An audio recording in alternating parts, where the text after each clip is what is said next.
আসসালামু আলাইকুম রহমতুল্লাহ। প্রিয় দর্শক, আশা করি সবাই ভালো আছেন আর নির্বাচনের ইমেজে আরও অবশ্যই সবাই ভালো আছেন। সেই সাথে আমরা কিন্তু পাটের দামটা খুব ভালো দেখতে পাচ্ছি, বিভিন্ন অঞ্চলে বিভিন্ন দাম দেখতে পাচ্ছি। এটা কিন্তু একটা বিষয় আমরা লক্ষ্য করতে পারতেছি। কারণটা হচ্ছে যে আমরা উত্তরবঙ্গে বিশেষ করে আমাদের চাষকর বাজার এবং মানে গুরুদাসপুর, স্পেশালি ফরিদপুর, এই দুইটা স্থানে আমরা দেখতে পাচ্ছি পাটের দামটা কিন্তু বা আরও কিছু জায়গাতে আমরা দেখতে পাচ্ছি পাটের দামটা অনেক অনেক অনেক ভালো দেখতে পাচ্ছি মাশাআল্লাহ। কিন্তু আবার অন্যান্য জায়গায় দেখতে পাচ্ছি পাটের কোয়ালিটি ভেদে পাটের দামটা আপ ডাউন করেছে বা এরকম দেখতে পাচ্ছি। তবে মেন বাজারটা আমরা অনেক জায়গায় দেখেছি যে 5200-5300 টাকা, আবার 5100 টাকা বিক্রি হচ্ছে। পাটের কোয়ালিটি ভেদে কিন্তু দামটা ওঠানামা হয়, এটা কিন্তু মাথাতে রাখা লাগবে।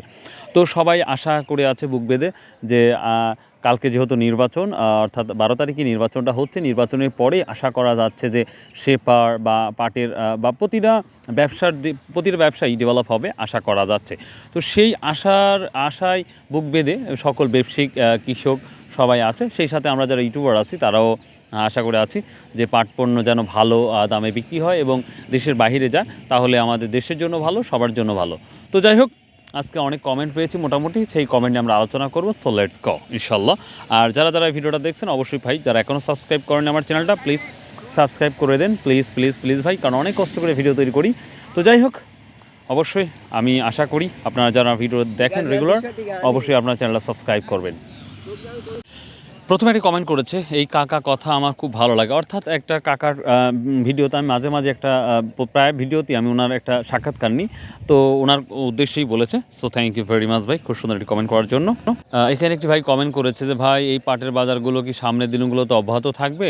ভাই, এটা তো বলা যায় না, একমাত্র আল্লাহ তাআলাই ভালো জানে যে আসলে বাড়বে কি বাড়বে না, বা অব্যাহত থাকবে কি থাকবে না। তবে মানুষের বা যারা ব্যবসায়িক বা গোটা বাংলাদেশের তথ্য বা বিশ্লেষণ করলে বোঝা যায় যে যদি সেফার চালু হয় তাহলে নিঃসন্দেহে হয়তো ভালো কিছু হতে পারে, ইনশাল্লাহ ইনশাল্লাহ ইনশাল্লাহ। তো এই তো ভাই, তো দেখা যাক ইনশাল্লাহ কী হয়, ওটাই দেখবো আমরা। আগামীকাল নির্বাচনের পরেই বোঝা যাবে, বা 17 তারিখের পরে আমরা বুঝতে পারবো কী অবস্থা হতে পারে। একটি ভাই লিখেছে, সাতক্ষীরা পাট কত করে মন চলছে? ভাই, সাতক্ষীরা পাট কত করে মন চলছে এটা আমার জানা নাই, আর যদি জানি তাহলে জানিয়ে দেবো ইনশাল্লাহ।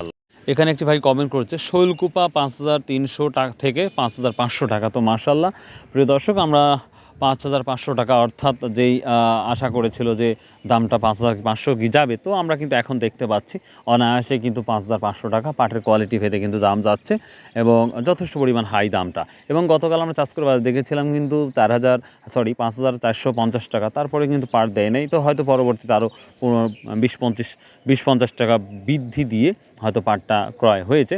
তো তারপরে জানি না, বলতে পারলাম না, তবে দামটা আমাদের যথেষ্ট পরিমাণ এখন দেখতে পাচ্ছি পজিটিভ বা ইনকারেজিং হচ্ছে। এখানে একটি ভাই কমেন্ট করছে, খায়রুল ভাই কীরকম আছেন? ফরিদপুর থেকে কার্তিক বলছি ভাই, ভালো আছি আলহামদুলিল্লাহ।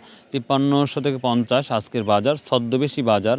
আজকে যোশী ক্রিয়া, আপনার সাথে দেখা হচ্ছে আহমদপুর আমবাজারে। অবশ্যই ভাই, অবশ্যই নিঃসন্দেহে দেখা হবে আমবাজারে, যদি আল্লাহ সুস্থ রাখে বা আপনাকে যদি সুস্থ রাখে, এবং আমরা যদি আল্লাহ যদি সুস্থ রাখে, অবশ্যই দেখা হবে ইনশাল্লাহ। এখানে একটি ভাই লিখেছে, ভাই সেফার যদি চালু না হয় বাজার কি এমন থাকবে? এটাও একটা গুরুত্বপূর্ণ ব্যাপার, যে সেফার যদি চালু না থাকে। তো ভাই, এটা সম্পর্কে এখনও সঠিক কোনো তথ্য পাই নাই, তো যদি পাই অবশ্যই জানাবো। তবে সেফার চালু না হলেও পাটের যেহেতু চাহিদা আছে, সে কারণে হয়তো ঊর্ধ্বগতি হওয়ার সম্ভাবনা থাকতে পারে, বা এমন বাজারটাই স্থিতিশীল বাজার থাকবে ইনশাল্লাহ।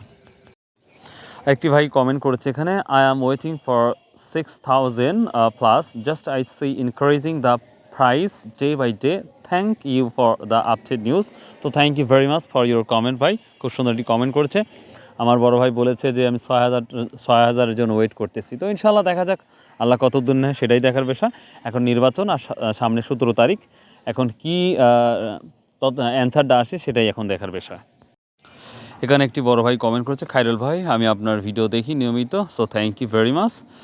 আপনার ভিডিওতে বিশ্লেষণ, ধর্মীয় আলোচনা হয়, যেটা আমাদের জন্য অনেক হেল্পফুল। আপনাকে গুরু মানলাম ভাই, আমি আমার গুরু। সো ভাই, না ভাই বলবেন না ভাই, আসলে আমি চেষ্টা করি ভাই, সবটা কাজের মধ্যেই আসলে সততা নিষ্ঠা নিয়ে কাজ করার চেষ্টা করি, এবং সেই সাথে ভাই মারা তো যেতেই হবে ভাই, আমি আপনি কখনো থাকবো না ভাই। তো একটা হাদিস আমি পড়েছিলাম যে আদোয়া মুখলে ইবাদ, দোয়া একটা ইবাদতের অংশ। তো হয়তো মরে যাওয়ার পর হয়তো যেন থাকবো না, হয়তো আপনি আমি আরেকজন হয়তো দোয়া করবে, হয়তো এই দোয়ার উসিলায় হয়তো আল্লাহ মাফ করতে পারে।